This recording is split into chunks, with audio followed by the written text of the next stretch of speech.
12시 많은 참여 바랍니다.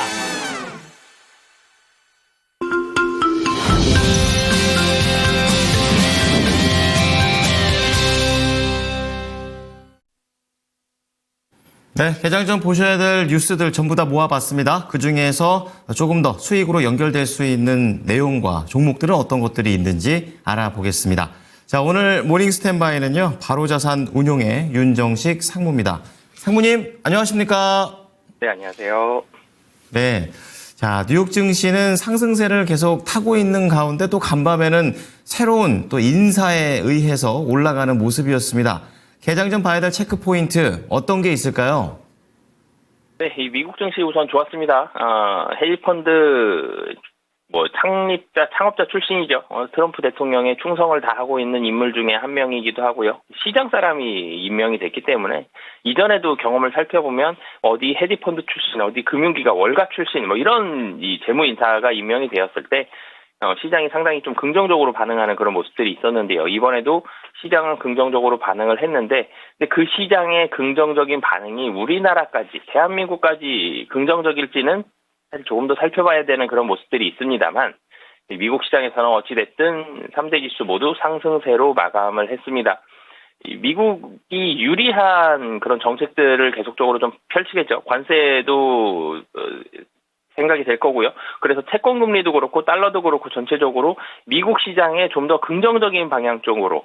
그러니까 사실은 이전에 재무장관이라든지 트럼프 당선인이라든지 이런 이슈가 없을 때는 미국 시장이 굉장히 좋다. 그럼 국내 시장이 좀 덜 좋았을 뿐이지 국내 시장도 나쁘진 않았거든요. 근데 이번에는 미국 시장이 좋았을 때 국내 시장이 좋을 것이냐라는 부분은 물음표가 좀 달려있는 그런 상황이기 때문에 미국 시장의 3대 지수 모두 상승을 했다라고 생각을 하면서 국내 시장은 무조건 좋을 것이다 라고까지는 조금 더 확인은 해봐야 되는 상황인데요. 사실만 놓고 봤을 때. 근데 전일 국내 경기에, 국내 그 주식 시장의 이런 수급적인 부분과 움직임들을 봤을 때 아직까지는 그래도 이 미국 시장의 이슈와는 좀 상관없이 본다라면은 긍정적인 상황이다라고 보시면 되겠습니다. 어제 미국 증시는 3대 지수 모두 상승을 했지만 테슬라와 엔비디아가 하락했거든요. 도리어 미국 증시의 상승이 어떻게 될지 확인은 사실 이 부분은 중장기적으로 확인을 해봐야 되지만 국내 시장에는 테슬라와 엔비디아의 하락이 좀 더 결정적으로 영향은 미칠 거거든요. 그래서 그런 부분들 좀 살펴봐야 될 것 같고 어제 국내 시장부터 좀 살펴보면 외국인과 기관 수급을 봤을 때 외국인 수급이 사실 5개티예요. 어제 국내 시장 굉장히 좋았는데 외국인이 계속 매수였거든요. 매수세를 보여주다가 장 막판에 좀 매도로 돌아서면서 사실 좀 안타까워요. 그러니까 절대적인 금액이 중요하다라는 부분보다도 외국인이 어제 매수로 마감을 했다라면 거의 100점에 가까운 시장의 모습이었습니다. 외국인과 기관이 양매수이고 거래대금 이전 날들보다 훨씬 많이 늘어났고 2,500선을 훌쩍 뛰어넘어 주면서 21선 위로 올라섰고요. 시장을 주도하던 코스피와 코스닥 양시장을 주도하던 섹터들이 모두 다 상승을 했다. 거의 100점에 가까운 모습이었는데 마지막에 1점 감점당했습니다. 외국인이 매도로 좀 돌아섰는데 어찌됐든 시장의 흐름들은 국내 시장은 굉장히 긍정적인 흐름이 어제 좀 나타났습니다. 첫 번째로는 삼성전자가 좋았습니다. 삼성전자 같은 경우는 어제 상승으로 좀 3.3%대의 상승으로 마감을 했고 삼성전자도 코스피와 마찬가지로 21선 위에서 움직이는 그런 모습을 보여줬거든요. SK 하이닉스가 강보합에서 끝났지만 삼성전자 같은 경우는 장중에는 사실 외국인의 순매수였던 시간들도 있었거든요. 막판에 이제 매도로 좀 바뀌었는데 외국인이 소폭 순매도하긴 했지만 외국인의 매도 금액 굉장히 많이 줄어들었고요. 보통 삼성전자 전일 얼마나 외국인이 매도했는지라는 부분을 살펴보면 1,000억대의 순매도 금액이 외국인이 매도가 나왔던 경우가 굉장히 많고 많이 매도가 나온 날은 11월 13일 같은 경우는 7천억 원대의 매도가 나왔습니다. 근데 어제 같은 경우는 83억, 100억도 채 안 되거든요. 매도 금액이 굉장히 많이 줄어들었고 기관의 매수 금액은 계속적으로 높은 수준을 유지하고 어제 같은 경우는 1,000억 이상의 기관 순매수가 들어오는 긍정적인 흐름들을 보여줬거든요. 삼성전자 같은 경우는 파이낸셜 타임즈에서는 삼성전자의 위기를 주목을 했지만 삼성전자는 젠슨왕 CEO의 발언이 굉장히 좀 긍정적으로 작용을 했죠. 뭐 8단, 12단 다 공급을 서두르고 있다. 이런 얘기가 나왔는데 사실 시기가 언제인지는 아직도 안 나왔지만 그럼에도 불구하고 삼성전자에는 긍정적으로 반응하는 그런 모습들이 있었고요. 2차 전지도 좋았습니다. 반도체와 2차 전지가 좋으면 코스피 상승하거든요. 근데 반도체도 좋았고 2차 전지도 좋았습니다. 테슬라가 간밤에는 나빴지만 금요일 밤에서 토요일 열려지는 그러니까 그 전날 미국 시장에서는 테슬라가 좋았거든요. 이 전기차에 대한 관세 폐지 우려감으로 주가가 많이 하락했었는데 폐지 안 할 수 있다라는 이런 목소리들이 좀 나오면서 전기차 움직임들이 좋았는데 그런 모습들이 LG 에너지 솔루션이라든지 삼성 SDI 그리고 에코프로 그룹주 이런 2차 전지 이 셀 업체와 소재 업체들까지는 굉장히 온기가 이어지면서 특히 어제 LG 에너지 솔루션 같은 경우는 외국인이 385억 순 매수했고요. 기관도 300억 원대의 순매수를 보여주면서 급락 나오기 이전 주가를 다 회복을 했습니다. 42만 원. 다시 이전 박스권에서 횡보하던 주가까지 올라가는 모습을 보여줬기 때문에 LG 에너지 솔루션을 필두로 한 2차 전지들의 흐름도 어제 굉장히 좀 좋았다라고 보시면 되겠습니다. 코스닥 시장으로 좀 넘어가 보면 물론 이제 코스피 시장에서 그 외의 섹터들도 좋은 섹터들이 많습니다만 대표적으로 반도체와 2차 전지가 좋았고요. 그리고 코스닥과 좀 연결지어 보면 헬스케어가 좋았습니다. 어제도 그렇고요. 최근에 헬스케어, 바이오 종목 그러면 단연 알테오젠이 화두죠. 알테오젠 같은 경우는 주가가 45만 원에 있다가 장중에 사실 종가 기준으로 봐도 30만 원이 붕괴된 날이 있었죠. 11월 22일 지난주 금요일에 붕괴됐었다가 다시 좀 급등을 하는 그런 모습을 보여줬는데 어찌됐든 우려감이 완전히 사라진 건 아닙니다만 적극적으로 회사도 그렇고요. 증권사 리서치센터에서도 적극적인 방어를 보여주고 있죠. 알테오젠이 45만 원까지 갔었다가 우려감들이 여러 가지가 좀 나왔습니다. 그러면서 이 알트비포에 대해서 복제에 대한 부분, 소송에 대한 부분들, 이런 부분들, 특허에 대한 부분들, 이 부분이 이슈가 되면서 주가가 하락을 했는데, 그럴 가능성이 상당히 좀 낮다라는 회사 측의 방어, 그리고 이 증권사 레포트도 나왔죠. 이런 부분들이 복합적으로 좀 작용을 하면서 주가가 다시 13% 반등하는 모습을 보여줬는데, 알테오젠도 올라갔고요. 그 외에 헬스케어 종목들도 거의 다 상승을 했습니다. 코스피에서도 헬스케어 종목들 거의 다 대형주들은 거의 다 상승을 했고 코스닥에서도 상승을 했는데 코스피에서 그러면 제일 많이 좋았던 게 반도체 2차 전지 헬스케어죠. 코스닥에서도 2차 전지 헬스케어인데 지금 말씀드렸던 이 섹터들에서 비중이 코스닥 시가총액 상위 종목들의 비중이 좀 더 높죠. 그래서 코스닥이 어제는 코스피보다 좀 더 많이 상승하는 이유가 좀 전에 말씀드렸던 이 강한 섹터들의 이 시총 비중이 코스닥 시장이 좀 더 높기 때문에 좀 더 긍정적인 그런 모습들을 보여줬고요. 코스닥에서는 어제 같은 경우 헬스케어도 좀 전에도 말씀드렸지만 엔터주도 긍정적인 모습들 보여주고 있고요. 하반기 실적이 긍정적이고 하반기 12월에 대한 기대감이 있고 내년 실적은 좀 더 좋아진다라는 부분들 이 시간에도 엔터주들 말씀을 드렸었는데 엔터주들은 내년을 바라보면서 주가가 좀 많이 상승을 하는 그런 모습들이 나오고 있고요. 그리고 여행주들도 긍정적입니다. 중국 비자 기간 연장에 대한 수혜가 여행주들에 많이 들어올 것이다. 여행주들은 많이 하락을 했었다가 다시 올라가는 상태이기 때문에 이 주가에서도 부담이 좀 덜 했고요. 그리고 중국에 대한 기대감 그러니까 국내 여행주들은 항공주들 같은 경우는 이 단거리 노선보다는 장거리 노선이 좋지만 여행주들 같은 경우는 중국과 일본이 회복되는 게 굉장히 중요하고 패키지 여행이 회복되는 게 굉장히 중요한데 중국에서 무비자 30일이 된다라면 패키지 여행에 있어서의 큰 수혜가 예상이 된다. 이런 부분들까지 겹치면서 여행주들까지 상승하는 그런 모습으로 마감을 했는데요.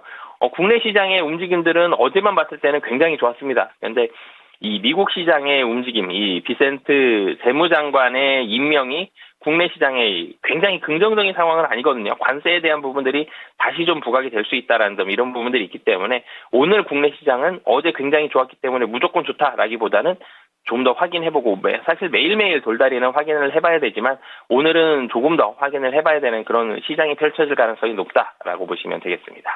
네, 자 미국장과 국내장이 커플링 될지 여부를 잘 지켜보자고 조언해 주시네요.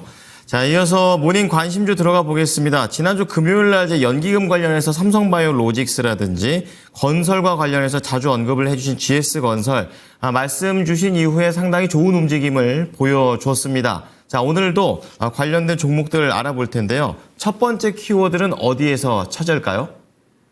네, 첫 번째 키워드 통신 섹터에서 주목을 해봤고요. 연말에 통신주 기대를 해보자라는 주제로 좀 말씀드리도록 하겠습니다. 네, 이 증권사 리포트에서도 제가 뭐 다 본 건 아니지만 통신과 관련해서는 뭐 KT나 SK텔레콤이 좀 자주 언급됐던 것으로 기억을 하고 있습니다. 어떠한 부분으로 좀 지켜볼까요? 네, 사실 한 5년 이상 전을 살펴보면 코로나 이전 시기까지 좀 살펴보면 시장에서 대형 섹터들 중에 대형주들이 속해 있는 섹터들 중에 관심이 없는 섹터 중에 하나가 사실 통신주거든요. 좀 심심합니다. 관심이 계속 없다가 연말에 반짝 관심이 있죠. 배당 때문에. 그리고 다시 배당락 나오고 나서 또 관심이 없습니다.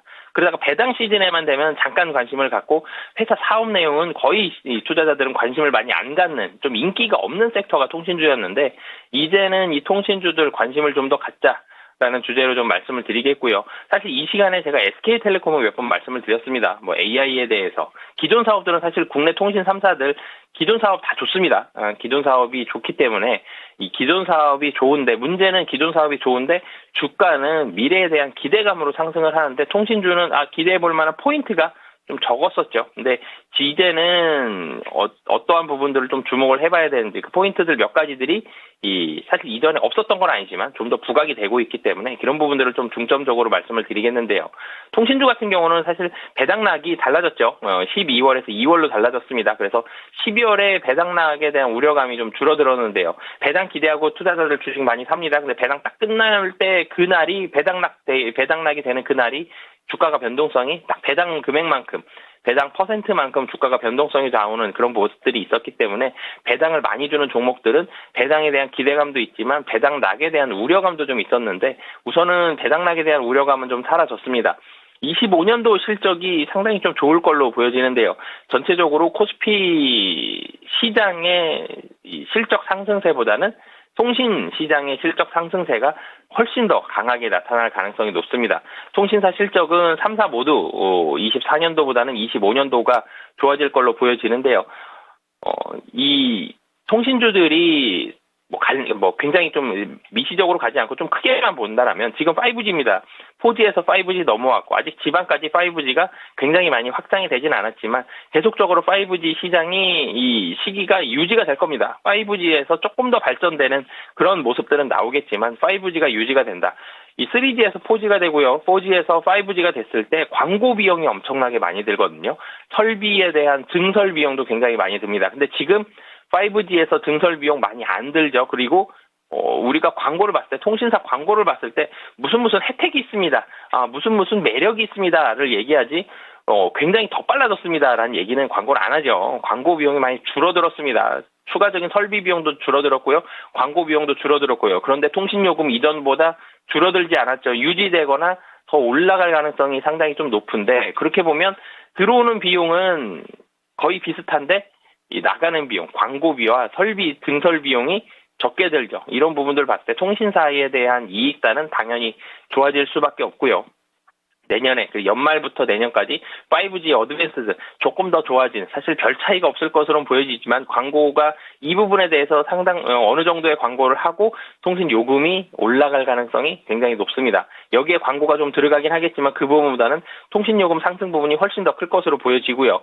그러면서 멀티플이 다시 한번 올라간다라는 점 그리고 시장을 좀 봤을 때 경기가 부진합니다. 경기에 대한 부분들이 상당히 좀 좋지 않았다라는 점. 그러면 시장의 관심도가 안정되는 좀 경기 방어주라든지 가치주라든지 이런 쪽으로 포인트가 좀 옮겨갈 수 있겠죠. 이 시간에도 제가 말씀드렸지만 배당주에 좀 더 주목을 해보는 이유가 변동성이 굉장히 큽니다. 어제와 같은 시장이 계속적으로 펼쳐진다라면 시장 긍정적인 흐름들이 계속적으로 나오겠지만 오늘 시장도 다시 한번 확인해 봐야 되는 그런 모습이 나올 만큼 시장의 변동성 굉장히 큰 상황이고요.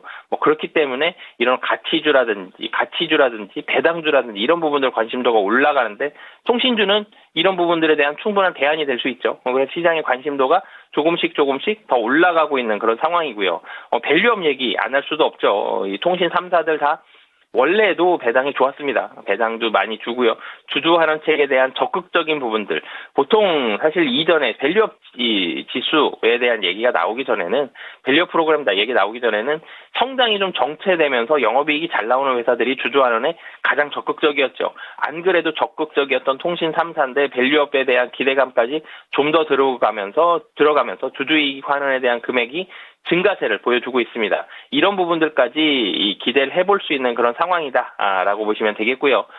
관심주 좀 말씀을 드리면, 관심주 같은 경우는 사실 이 시간에 제가 SK텔레콤 몇 번 말씀드렸는데, 오늘 같은 경우는 KT 좀 말씀을 드리겠습니다. SK텔레콤은 AI에 대한 포인트를 제가 하나 드렸고요. KT 같은 경우는 우선 이익단이 확 올라가게 됩니다. 24년도에 좀 부진한 일회성 비용이 좀 있었는데요. 어찌됐든 이런 부분들을 떠나서 25년도에 통신 3사 중에 누가 이익이 가장 많이 오르냐라는 부분들 봤을 때 KT가 가장 괄목할 만한 이익 성장을 나타낼 가능성이 굉장히 높거든요. 그래서 이익 성장이 굉장히 올라가고요. 경영 혁신이 이루어지고 있죠. 과다 영업 비용이 많이 줄어들고 있습니다. 통신사는 영업, 광고 이런 부분들에 대한 비용이 적게 나가면 이익단이 올라가고 많이 나가면 이익단이 줄어드는데, 그런 부분들이 상당히 좀 좋아지고 있는 상황. 주주 이익 환원 규모가 현재 시가총액 대비해서 너무 작은 수준이기 때문에 이 부분도 올라갈 가능성, 이 가장 높은 통신 3사 중에 이 KT가 이익단도 가장 많이 올라가고요. 주주 환원책도 증가율 자체는 상당히 좀 높을 가능성이 높다라고 보시면 되겠습니다. 그래서 KT를 통신주에 관련지어서 관심 갖고 보시면 좋을 것 같습니다. 네, 통신주에 대한 장점들을 많이 좀 업데이트를 해주셨습니다. 목표가는요? 네, KT 같은 경우는 사실 주가의 흐름이 그렇게 나쁜 흐름이 아니죠. 우상향. 중간에 출렁임들은 조금 있습니다만 계속적으로 좀 올라가는 모습들. 23년도에 저점 3만 원 아래를 찍고 지금 계속 올라가서 4만 원대 중반까지 상승을 했죠. 가보지 못했던 주가들을 계속적으로 좀 올라가고 있기 때문에 목표 가격은 이런 시기에서는 사실은 추세적인 조정이 나올 가능성, 특별한 무언가 악재를 만나지 않는다면 추세적인 조정 나올 가능성이 낮기 때문에 계속적으로 상승에 대한 가능성이 좀 높고요. 여기서 우선적으로는 연말까지 목표가 10% 정도 잡고 5만 원까지 목표가 잡고 대응하시면 좋을 것 같습니다. 네, 자, 올해까지 5만 원 목표가입니다. 자, 두 번째 키워드는 어디인가요? 네, 의류 쪽으로 좀 포인트를 잡아보겠고요. 의류 쪽 선별적으로 좀 접근해보자라는 주제로 말씀드리겠습니다. 네, 시가총액 기준으로는 화승엔터프라이즈나 영원무역, 한세실업, 중장기적인 관점에서는 차트가 약간은 좀 횡보 흐름을 이어가고 있는 상황인데요. 옷 의류와 관련해서는 어떠한 관점이 필요할까요? 네, 우선 24년도 의류산업 부진했습니다. 좀 전에 제가 통신주에서도 말씀드렸지만 경기가 부진하기 때문에 무언가 소비, 먹는 거 말고는 사실 좀 보수적으로 가게 되죠. 의류산업도 경기가 좋았을 때 경기의 흐름을 굉장히 많이 타는 그런 상황인데, 고물가, 고금리, 경기가 안 좋아지면서 좀 부진한 그런 모습을 보여줬습니다. OEM사들 같은 경우는 1분기 매출액에 대한 부분들은 좀 턴어라운드 되는 모습들이 있지만 고객사들이 재고 관리를 상당히 좀 타이트하게 하고 있거든요. 그만큼 주문이 줄어들고 있는 그런 상황입니다. 25년도 의류산업에 대한 부분들은 가장 두 가지 핵심 키워드를 좀 봐야 되는 게 브랜드 경쟁력. 이제는 앞서 나가는 브랜드가 좀 더 점유율을 늘려갈 수 있는 시기가 25년도가 될 거고요. 그리고 트럼프의 관세 정책에 포커스를 좀 맞춰주셔야 될 것 같은데요.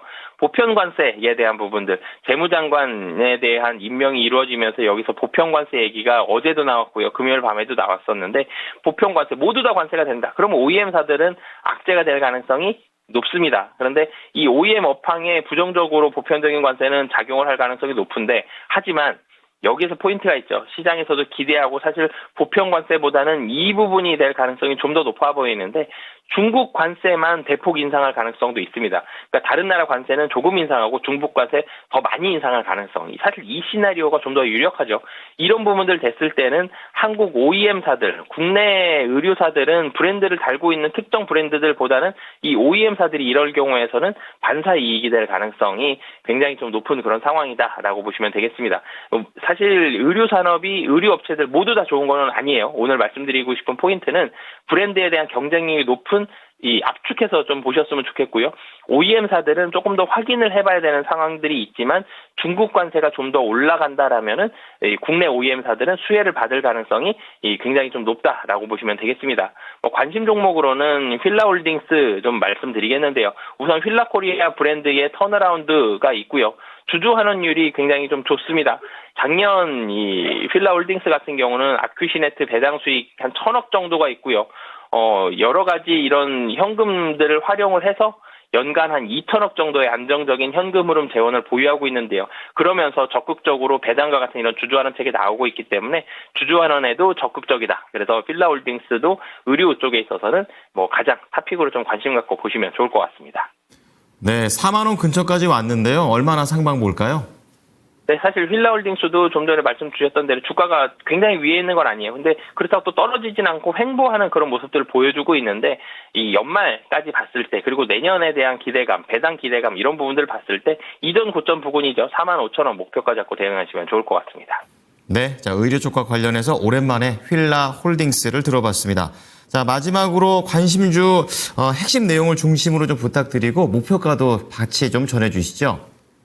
네, 관심주 네이버 좀 말씀을 드리겠는데요. 네이버가 주가가 부진한 흐름 속에 있다가 컨퍼런스를 했었죠. 그러면서 AI를 활용한 커머스에 대한 확장, 이 부분이 시장에서 가장 걱정을 하고 우려했던 부분인데 이 부분이 광고 부분이 회복이 되면서 매출 성장에 대한 기대감이 올라가고 있다. 그러면서 사실 특히 외국인의 수급이 굉장히 빠른 속도로 개선이 됐거든요. 최근 들어서 주가가 올라오긴 했지만 여전히 바닥권에 있는 만큼 중장기적으로도 관심 갖고 보시면 좋을 것 같고요. 목표 가격 22만 원 잡고 대응하시면 좋을 것 같습니다. 네, 오늘 윤정식 상무의 종목들 정리해드리겠습니다. 첫 번째는 통신에서 KT입니다. 목표가 연말까지 5만 원이고요. 그리고 두 번째는 의류 쪽에서 휠라홀딩스 목표가 4만 5천 원. 그리고 마지막으로 관심주는 포털에서 네이버입니다. 22만 원 목표가를 제시해 주셨습니다. 상무님 오늘 말씀 잘 참고하겠습니다. 감사합니다. 네, 감사합니다. 지금까지 투자 판단에 도움이 될 수 있는 정보를 제공해 드렸습니다. 하지만 특정 종목의 상승과 하락을 보장하지는 않으니까요. 참고해 주시기 바랍니다. 오늘도 성공 투자하십시오. 고맙습니다.